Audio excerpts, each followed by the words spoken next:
Bonjour à toutes, bonjour à tous. J'aimerais vous parler de mon ouvrage qui s'appelle 4 études de cas. D'abord un constat. Que constatons-nous? On constate que les meilleures copies du concours de personnel de direction font apparaître effectivement de bonnes copies intéressantes sur le fond, la forme soignée, plutôt bien orthographiée, mais aussi des faiblesses, de nombreuses faiblesses. Alors les faiblesses concernent parfois le style qui est un petit peu lourd, qui manque un peu de fluidité, les propositions, parfois qui manquent un peu d'originalité, surtout qui ne sont pas suffisamment, de mon point de vue, appuyés sur des indicateurs qu'on peut trouver dans le dossier, parfois des accroches ou des formules de politesse qui ne sont pas adaptées à un chef d'établissement quand il s'adresse aux parents d'élèves, ne signe pas respectueusement. On va signer respectueusement quand on s'adresse à son supérieur hiérarchique, par exemple. Donc, pour y remédier, pour s'améliorer, pour renforcer tout ça, on peut travailler sur des études de cas. Alors, je vais ici présenter celle que moi je propose dans mon petit ouvrage. Alors, première étude de cas, c'est très simple. Vous êtes interpellé par la représentante des parents d'élèves, monsieur, madame la principale, les liens avec l'établissement, ça ne va pas du tout, on ne se sent pas reconnu, il n'y a pas assez d'actions communes qui sont mises en place. Qu'est-ce que vous comptez faire pour renforcer la coéducation qui est aussi si importante pour la réussite de nos enfants? Alors là, il faut faire bien sûr des propositions très concrètes pour améliorer la reconnaissance des parents d'élèves et puis pouvoir mieux travailler avec les parents d'élèves. Ça, là, je vous demande ici un petit courrier pour répondre à la représentante des parents d'élèves. J'en profite pour signaler qu'il y a un document ici qui sert un petit peu de base ou de repère, c'est la circulaire de 2006 sur la place des parents à l'école, qu'il faut, de mon point de vue, absolument connaître. Deuxième situation, c'est le plan de prévention violence. Vous devez présenter les éléments du plan de prévention violence sous forme d'un petit diaporama. Alors c'est un exercice qu'on a eu demandé dans le concours de personnel de direction de faire des diaporamas. Je dirais que cet exercice est un petit peu passé de mode, on le voit de façon moins souvent, mais enfin bon, c'est une forme de plan qu'on peut encore utiliser. J'en profite pour rappeler que, s'agissant de la violence, les établissements ont l'obligation chaque année de toiletter le règlement intérieur, mais également aussi de présenter leur plan de prévention violence, et là encore de faire cet effort de mise à jour et puis de réflexion. Ici, j'ai joint une ressource que je crois aussi tout à fait indispensable qui s'appelle les enquêtes de climat scolaire.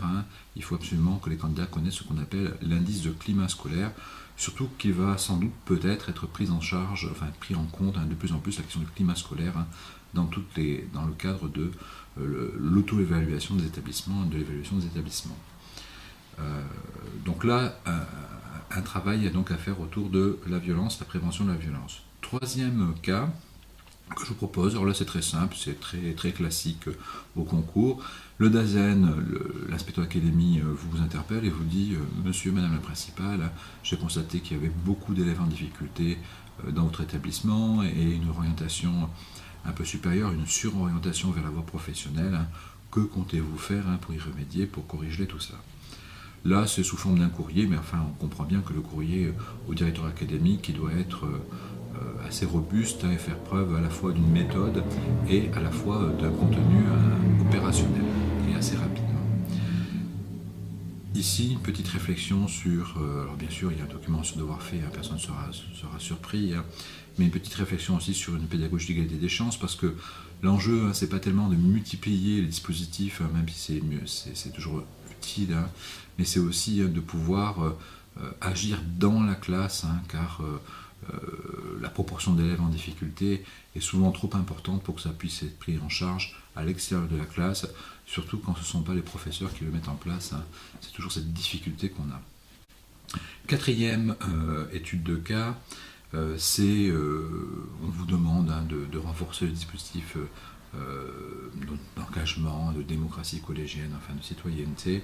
Bon, ça c'est pas très compliqué. Souvent c'est un aspect de la politique éducative qui est bien développé dans les établissements. C'est-à-dire que là, souvent, le conseiller principal d'éducation, l'infirmière, voire la science sociale, enfin tout un tas de personnes se mobilisent pour proposer souvent des actions très intéressantes, très pertinentes, soit tout au long de l'année, soit dans le cadre de ce qu'on peut appeler par exemple des semaines de la citoyenneté, qui sont tout à fait aussi pertinentes. Voilà les études de cas que je vous propose. Alors bien sûr, qui étude de cas dit méthode. Moi je propose une méthode très simple en 6 points, qui part des objectifs et qui va jusqu'aux indicateurs, et qui n'oublie surtout pas la réflexion sur avec quelle instance, dans quel cadre on va mettre ça en place, ça me paraît tout à fait important. Enfin, pour conclure, un petit texte de réflexion sur les professeurs, les personnes de direction et le changement. Alors là, je m'appuie sur le travail de notre excellent collègue qui s'appelle Stéphane Germain, qui a écrit un bouquin qui s'appelle le management des établissements scolaires, qui est très épais, qui est très dense. Bon, il a fait un gros travail de synthèse. Peut-être pas un bouquin pour le candidat, mais en tout cas pour ceux qui commencent dans le métier, ça peut être très intéressant. Et je critique un petit peu son approche, j'essaie un petit peu de voir, un petit peu de réfléchir un petit peu sur cette question du changement, sans nier aussi la place tout à fait importante que jouent les chefs d'établissement dans le pilotage du changement et dans la façon dont ils le mènent, le changement. Parce qu'il ne suffit pas de dire les gens résistent au changement, où j'ai repéré qu'il y avait des créatifs ou des gens tout à fait coopératifs. Il faut aussi voir comment il est piloté ce changement. Voilà, je vous dis à bientôt. C'était Jean-Marc Robin pour concours-direction.fr.